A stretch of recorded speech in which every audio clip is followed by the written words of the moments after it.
Thank you. So yeah, I have some questions that I kind of prepared ahead of time for Matt to talk about a little bit, just related to getting a forest stewardship plan and the process of working with a forester. And then we'll open it up if you all have any questions for Matt that you would like to ask.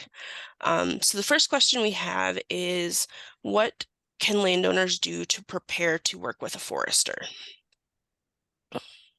It sounds like the projects that you all just talked about, some mapping on your own. That's a real good tool to bring to that first conversation with a forester.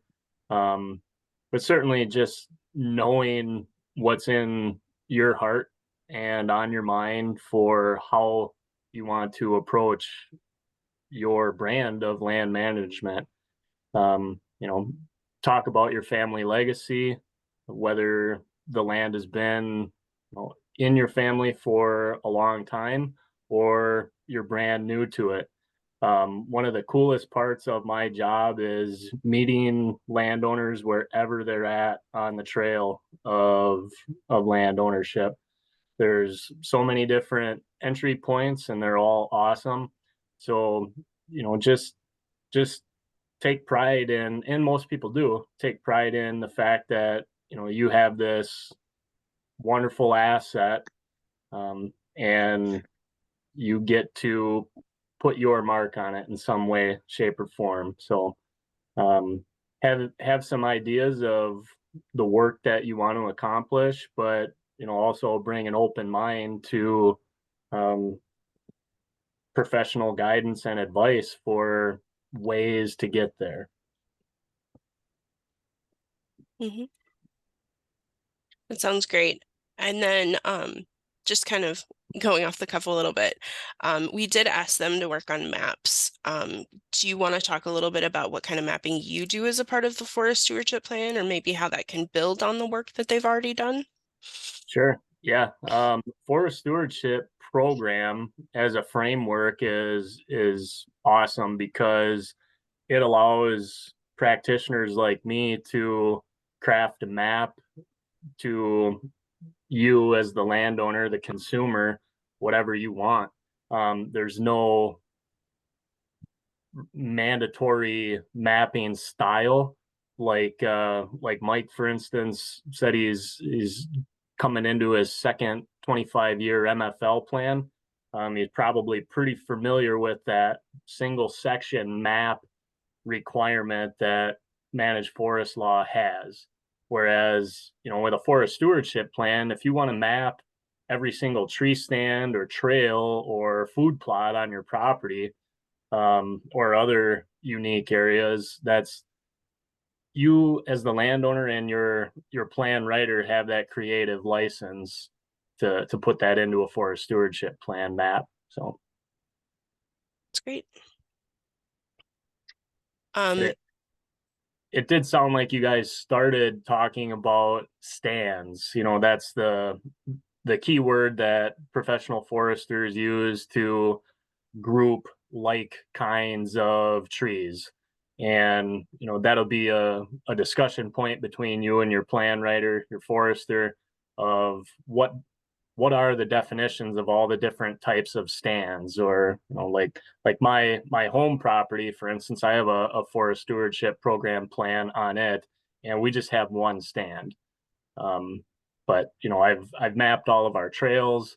I've mapped a little segment of what we call a seed orchard, because we spend a lot of time picking acorns, believe it or not, and we plant acorns as a part of our business. We plant acorns on our own property, and we also lucky enough to have some real awesome acorn producing oaks that we generally have a surplus that we either give away or sell acorns. So that seed orchard is actually on my map. awesome.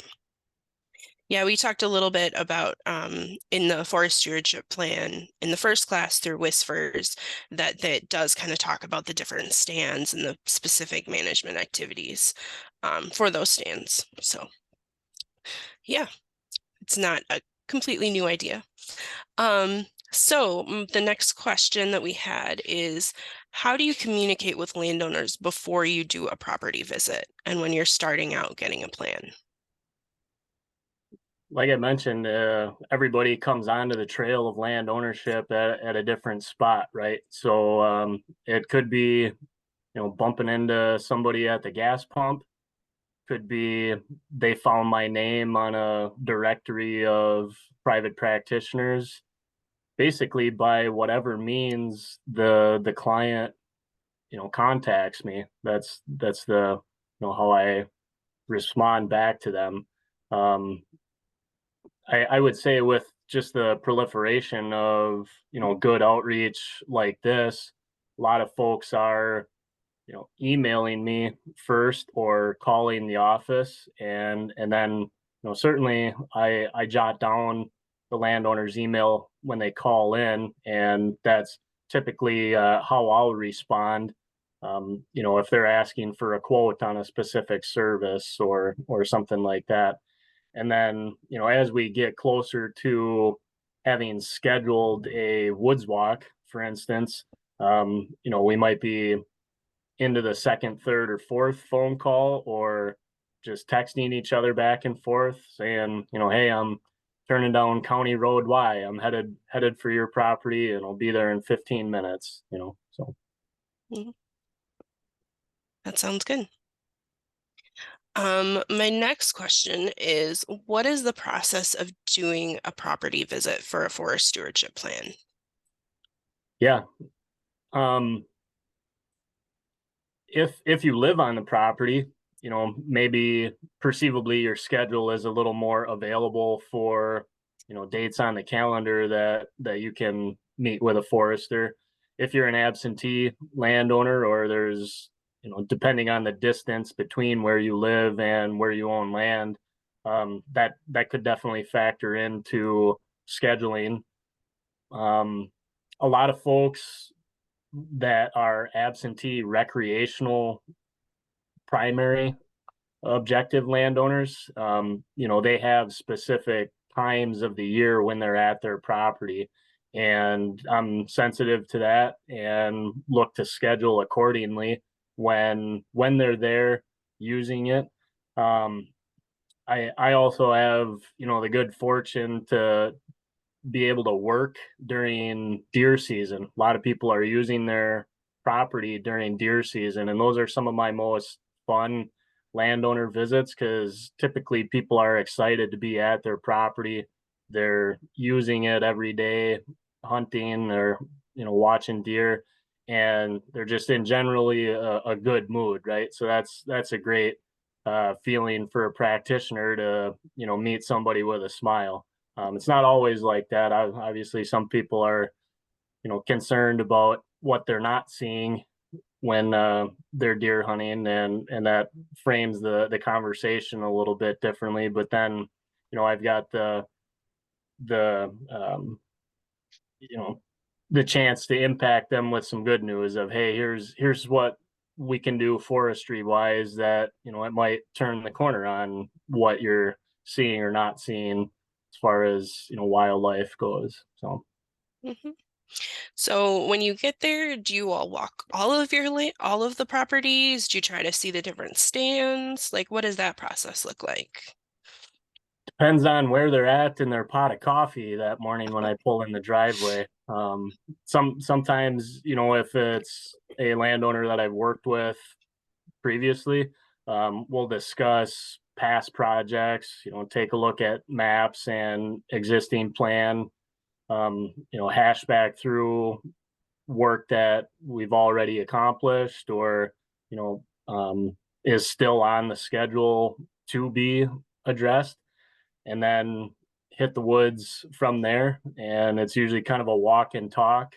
And I tell the landowner, I'm here at your convenience. Whatever you want to show me, whatever you want to tell me, let's see it. I am dialed in to listening to them when I get there, and I think most of my contemporaries and competitors are as well. And that's a lot of fun for us as practitioners to hear what you want to tell us.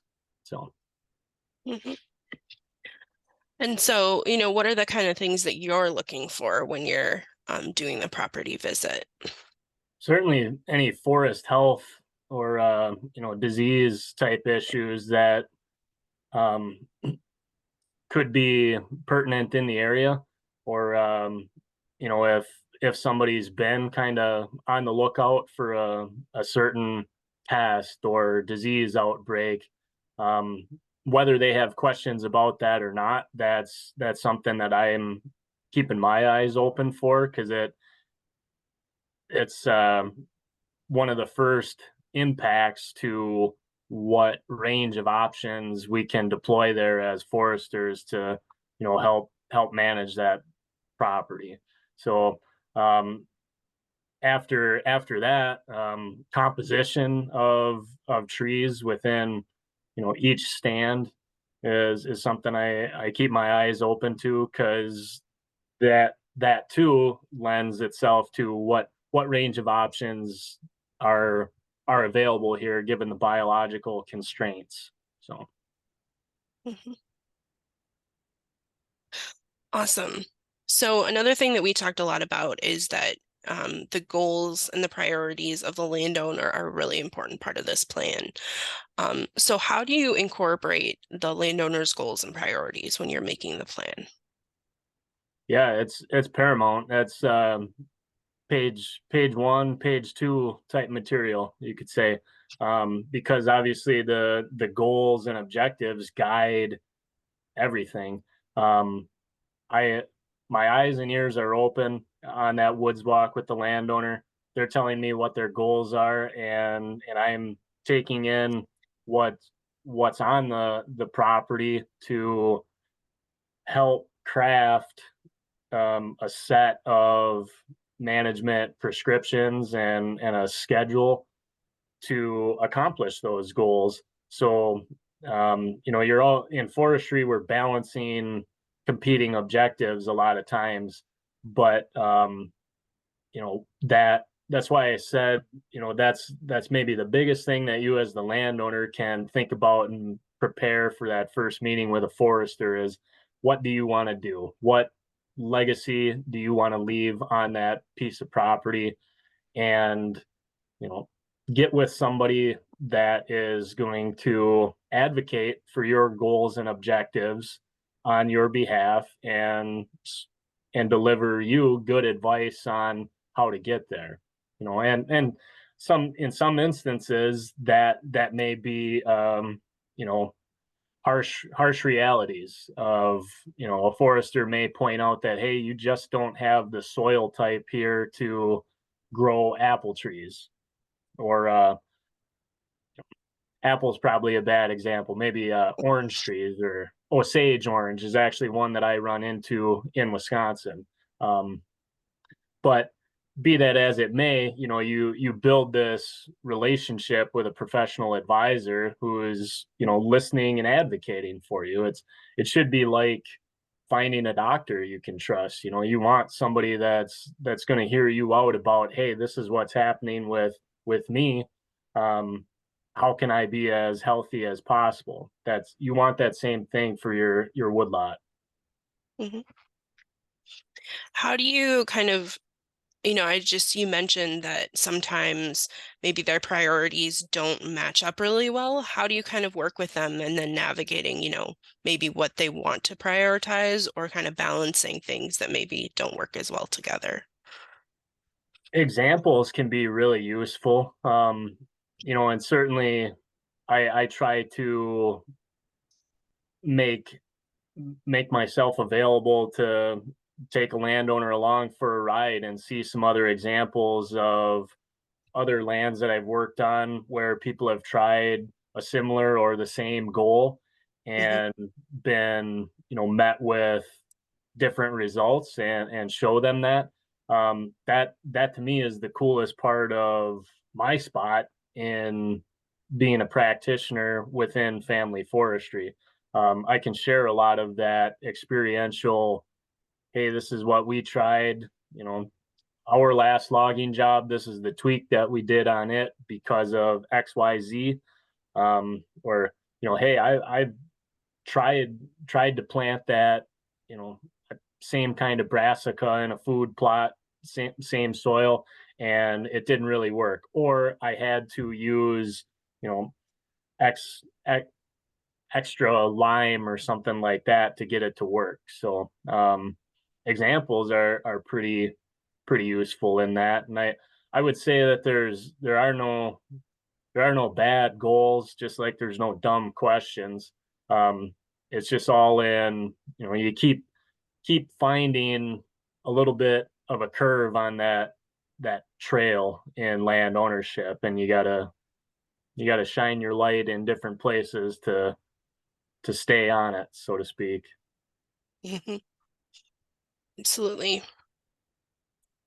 And then the last question that I have for you is, when should a landowner reach out to a forester again after they get a plan?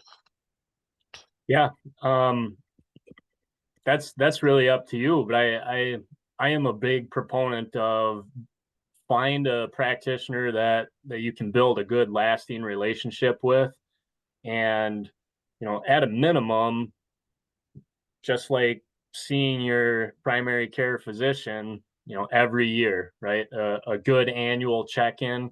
And that's kind of what I described with deer camps that I work with. A lot of them, we use that as the annual check-in. That's um, some ownerships are structured as either a club or an LLC, and they are savvy enough to write off their deer hunting trip as a business expense of the ownership, right? So meeting with me as their forester that's a business meeting. That in some cases it's the shareholders meeting. Um, so 1 year minimum, but it it can depend on the intensity of activities that are in your plan, and certainly, if you've got stuff that you want to get done ASAP, don't hesitate to follow up with that forester. You know, it could be fluid. That plan takes effect, say January 1st, but um, December 15th, you and your forester are already planning for hitting the ground running on January 1st. So um, I think that sort of fluid dialogue is developed when you build a relationship with a practitioner that you trust and have confidence is going to be in business for the long haul to answer the phone every time you want to call. Yeah, and I know when we talked starting out that you mentioned that you have some folks that you've worked with for, different generations of families that you've continued to be kind of their family forester, it seems like. You bet. Yeah. And things like a forest stewardship plan are an instrumental tool in that generational transfer.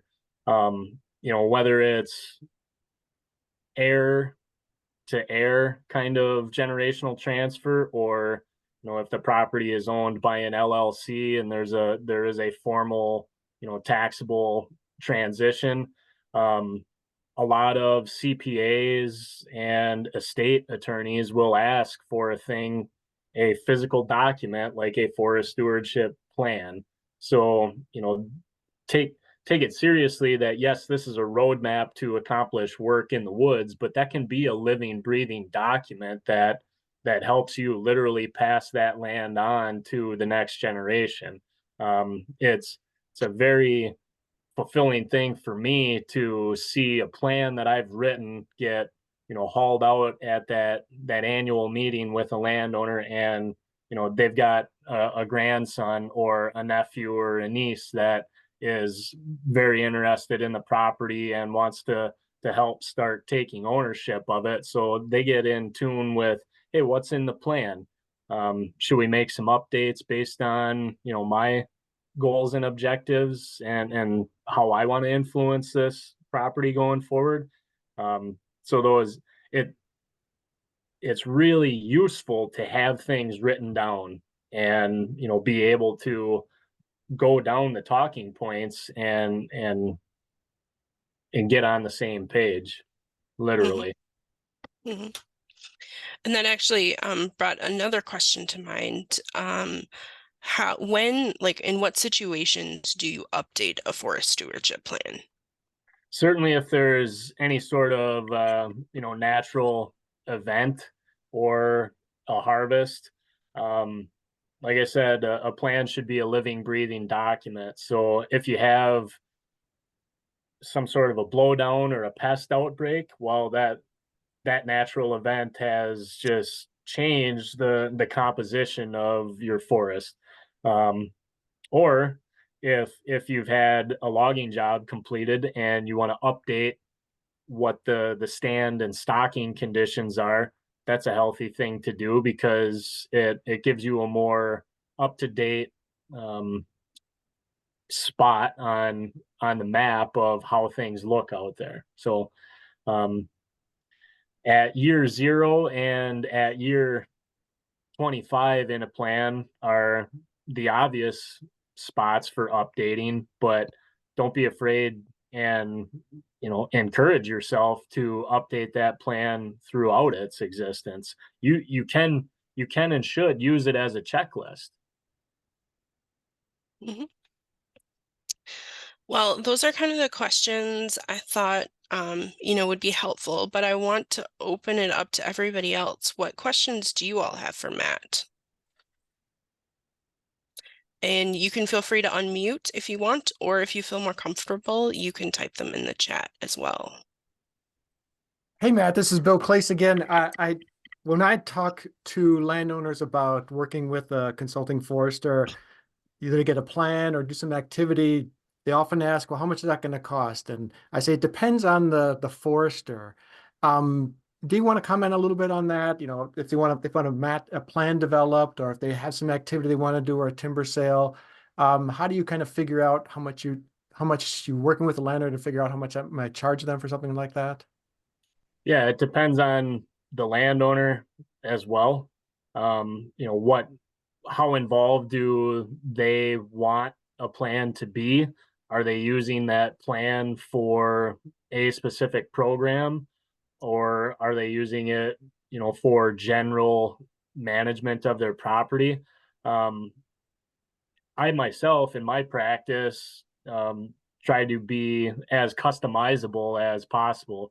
So I have a set of hourly rates for various forestry services that I provide.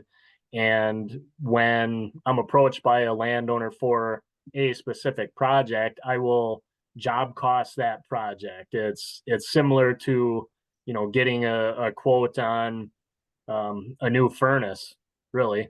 How far away is that project from me? What materials am I going to need to deliver a final product to the landowner? How much time is it going to take? And all of that factors into what the price that the landowner and I negotiate is.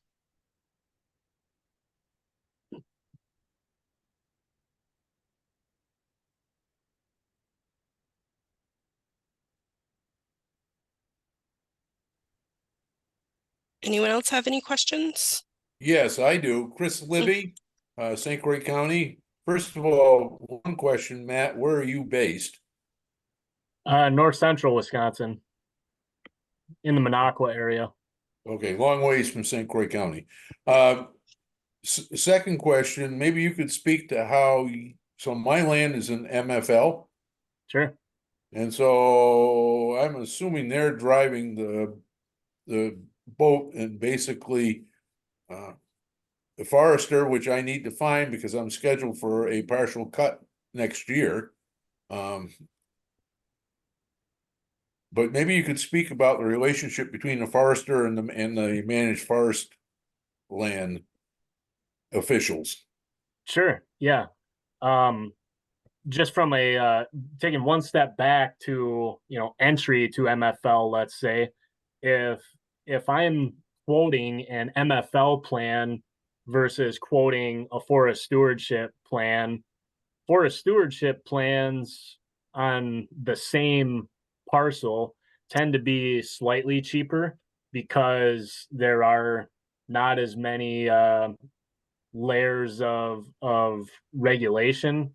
It's not a dirty word in this case. It's just a matter of fact. I don't need to have that plan checked at several different levels up the regulatory chain. I can customize it to the landowner and turn it out maybe even a little quicker than an MFL plan.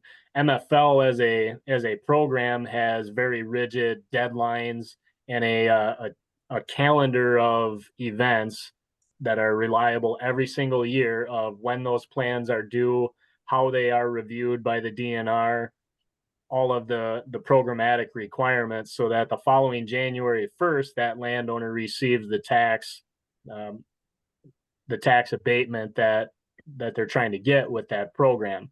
So you could stay the same thing at the timber sale phase, which it sounds like you're coming to.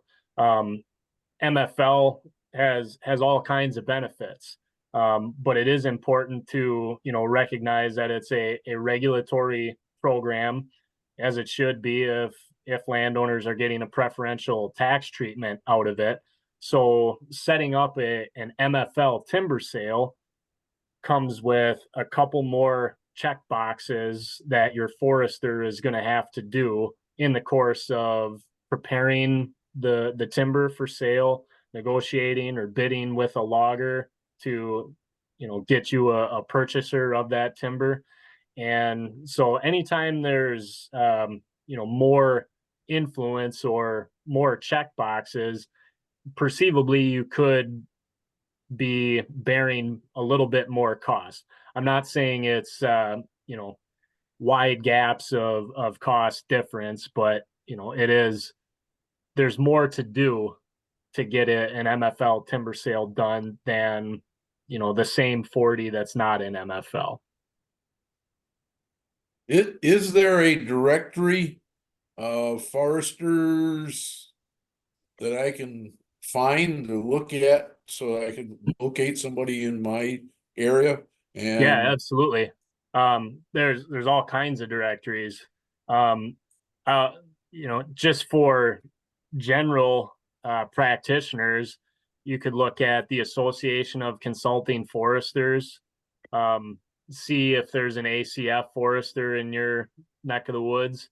Society of American Foresters is another nationwide database. Closer to home, the Wisconsin DNR publishes a forestry assistance locator of all cooperating foresters that are in there. I see Olivia has put in the chat a couple links. Just understand the distinction between a private practitioner that is what you need to help you get your wood put on the market versus the outreach forestry visits that are available from extension and the DNR. Those are geared for general guidance, whereas it sounds like you have some specific needs and you're ready to hire a private practitioner to do a project for you. So that's where I'd encourage you to look at the ACF website and the forestry assistance locator that the DNR publishes. You can even filter by your county and specific services. So if you want to get as dialed in as who prepares timber sales in St. Croix County, you can filter to that depth right there. you don't, and this may be a leading question, you don't have anybody you can recommend that I reach out to from your knowledge base in this area? If you give me a call afterwards, I could, yeah. Yep. Okay, will do. So we did have another question in the chat. If there's maintenance involved, like TSI, do you do any of that? Do you help connect owners with the various cost sharing opportunities? Yes and yes. in my practice, TSI is one of my favorite things to do. So if you're in Oneida County or Vilas or Iron, I would love to do that work for you.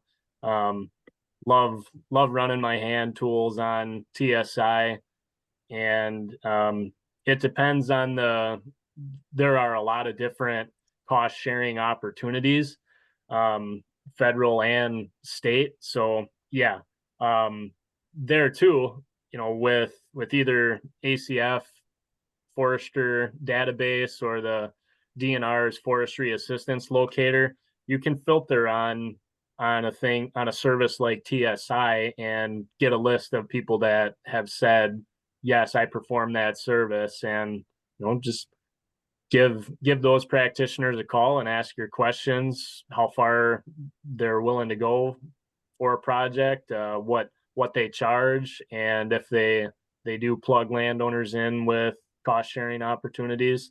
But I would suggest that you think about your project, what it is you want to accomplish, and ask those questions to the practitioners on that list that you come up with, and get a feel for how they're going to deliver the service to you, and then address the cost share questions after that, because you may find that you have a very specific TSI project that can get done at an agreeable price without going through a an additional step of a cost share, because I cost shares are great, but keep in mind that time is money. So whether you're spending your time or you're relying on your practitioner to spend their time, which is effectively yours because you've hired them, um,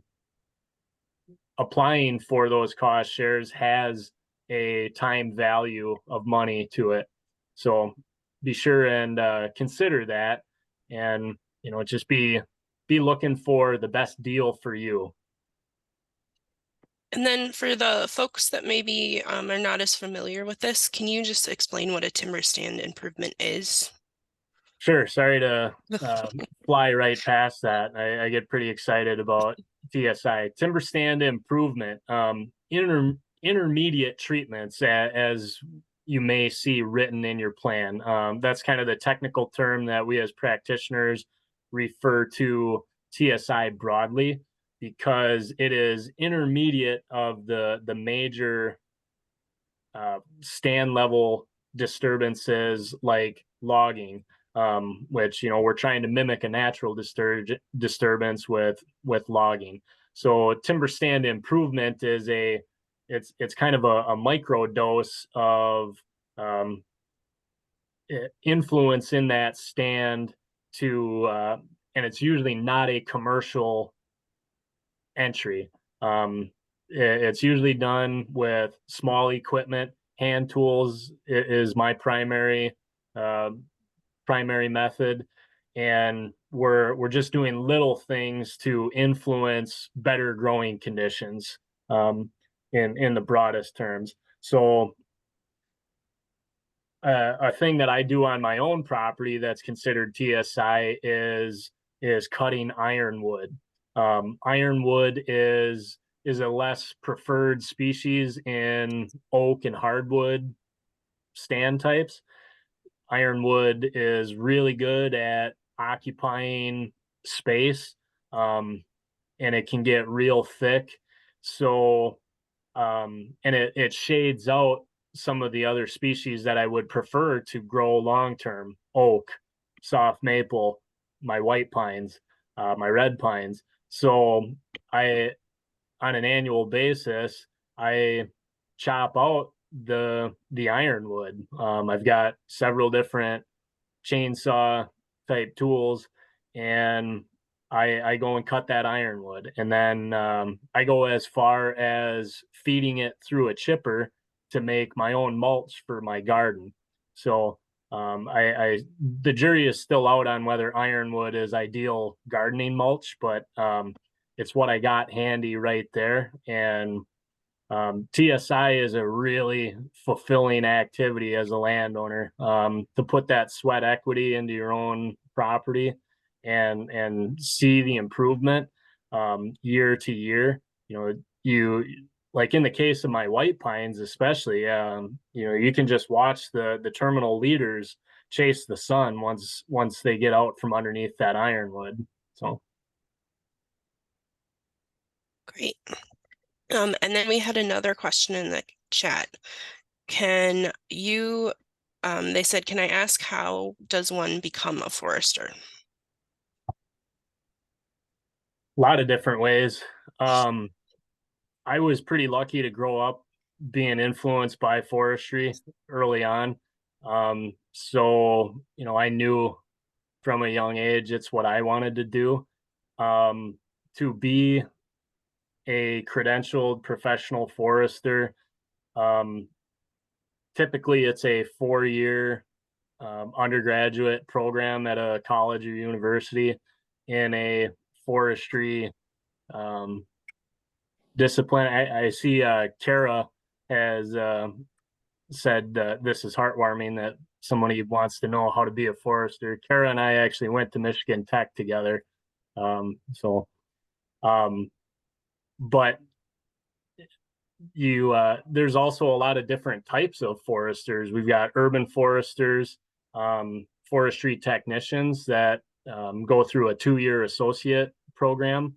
And then, once you're out in the field practicing forestry, to stay credentialed, there are continuing education opportunities, whether you're a registered or a licensed forester. There are states that require that as a mandate to practice forestry. Yeah, hopefully that answers the question. Matt, when this is Bill Clace again. When we talk to landowners about working with a professional, we say either a logger or forester, get some references. And what's your opinion on that notion and about references in general? Absolutely, yeah. You look for references when you're trying to find a CPA or a lawyer or a doctor, right, or a dentist. You ask people that have had their teeth cleaned, who'd you have it done by? So talk to your neighbors. I would encourage people to go to landowner field days. Wisconsin Tree Farm Committee puts on a great one, usually every August, end of July, August, every year. It's a great networking opportunity to meet other landowners from all across the state. And I think asking for references amongst other people that are faced with the same issue as you are, whether it's needing a plan or renewing a plan or their first timber sale or their 5th timber sale, get with other people that are consuming the services that foresters put out, and ask who their forester is, and then track that practitioner down and ask them for references. Absolutely.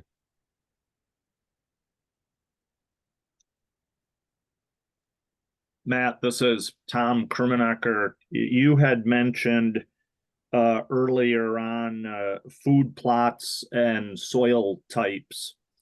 Would you consider those two topics, typical in a forest stewardship plan? Or might that be a little subspecialty of a plan?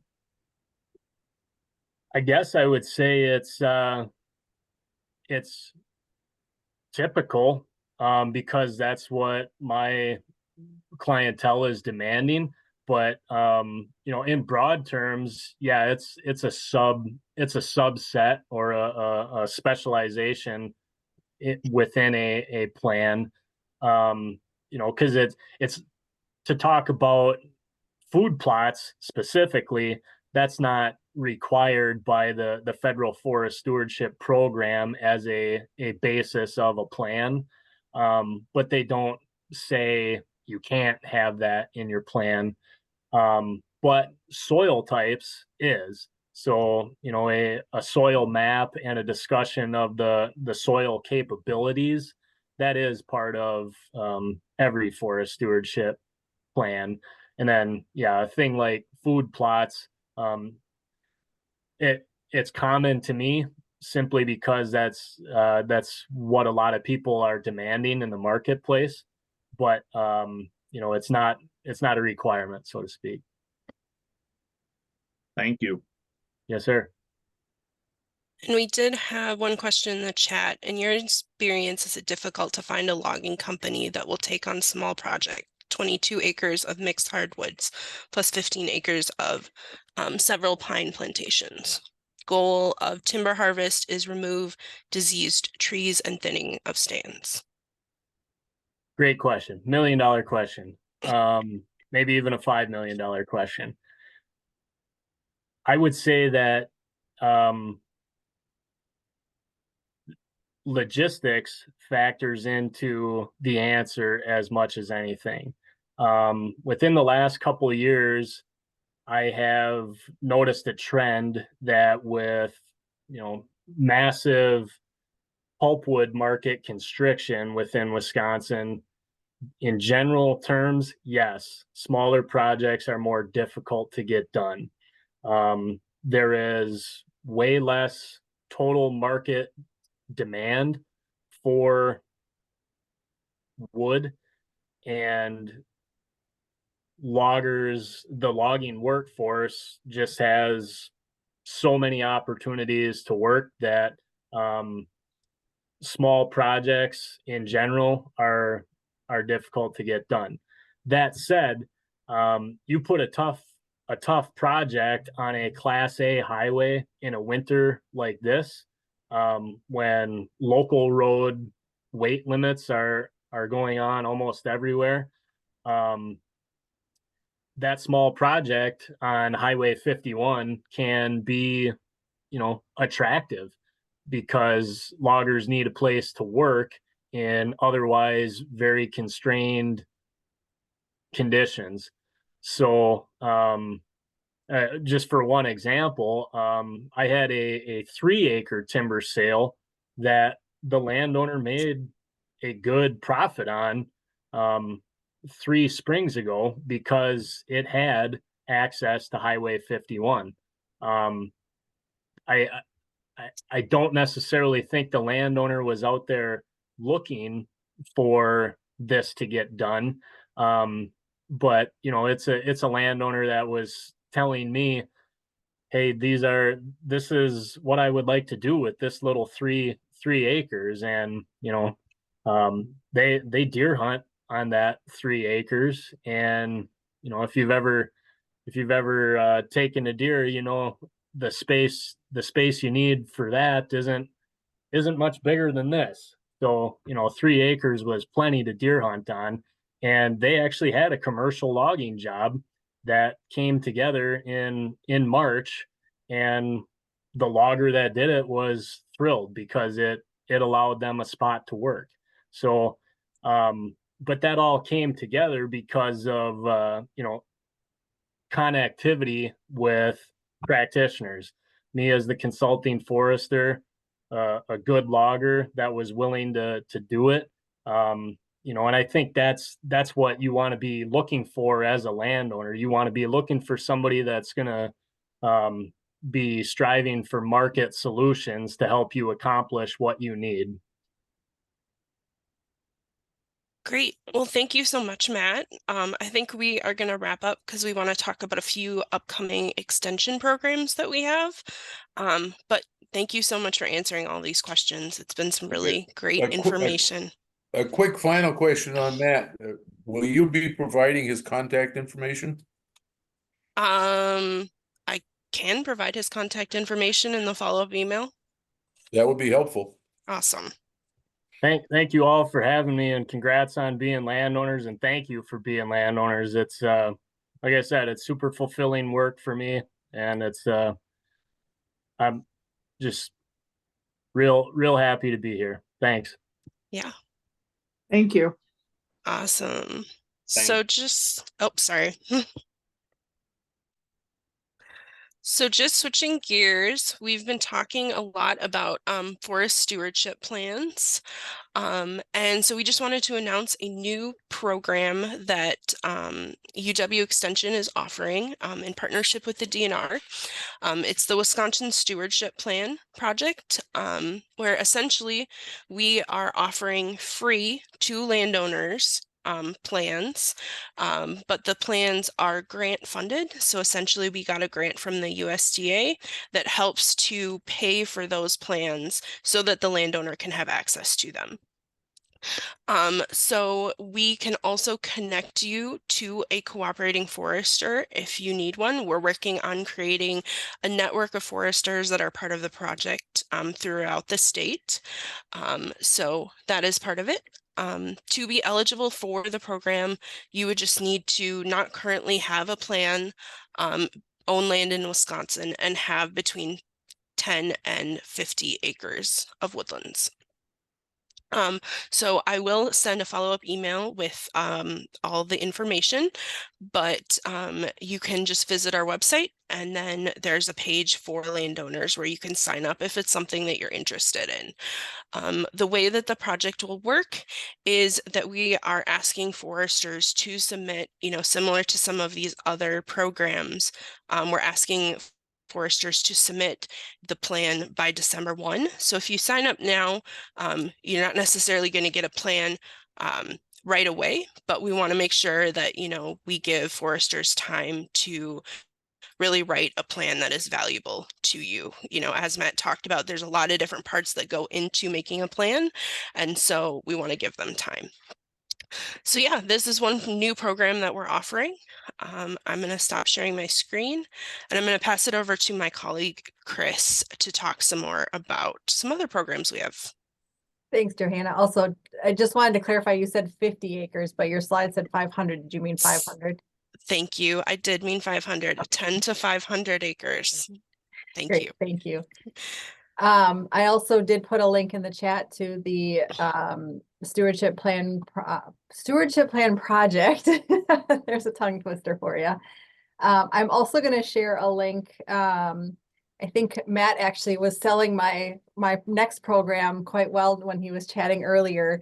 I have a program starting in April. It's called Your Land, Your Legacy. I'll put the link for that in the chat as well.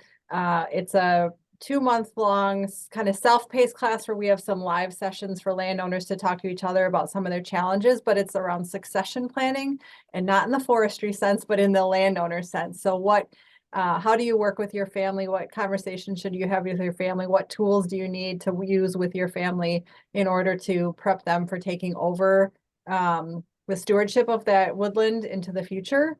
Or to even actually make sure that they want to take over the stewardship of the land in the future.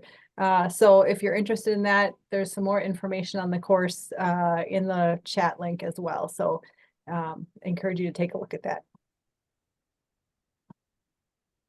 Great. Well, thank you so much, everybody. We really appreciate you being part of this series. And I'll just give a shout out to all the folks that are going to watch this afterwards as well. Thank you for watching this. So yeah, it was great to meet you all, and we look forward to seeing you in other extension programming in the future.